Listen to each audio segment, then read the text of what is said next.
Ben said, many Vermont kids are heading back to school tomorrow. Health experts are bracing for a potential uptick in COVID-19 cases as well. NBC5's Lauren Granada joins us here live in the studio now. Lauren, COVID is still with us, and you say hospitalizations are increasing, even if only slightly here right now?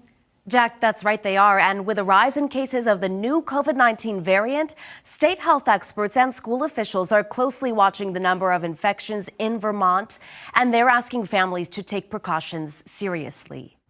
The start of a new school year means more of this among students. We can expect children to be indoors again, and when children are indoors, it means that they're going to be close to each other and germs are going to spread. The latest data published by the Vermont Department of Health shows the weekly average number of hospitalized patients with COVID-19 increased from 0 to 5 last week.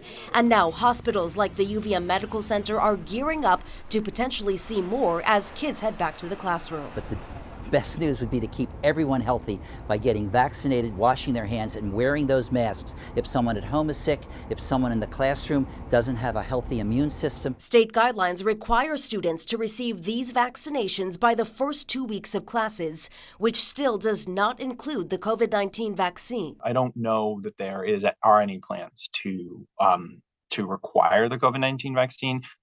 It remains a strong recommendation. The state is also encouraging students to get tested if they show any symptoms of the virus and to wear a mask if they feel sick or someone at home is. We have nothing at this point that would make us think that we need sort of broader interventions at this point, but we will again be informed by our colleagues and friends at the health department. Now, we do know that COVID-19 test kits will not be widely available at schools, but the Agency of Education says you should check with your school because they can purchase them on their own to administer. For NBC5 News, I'm Lauren Granada.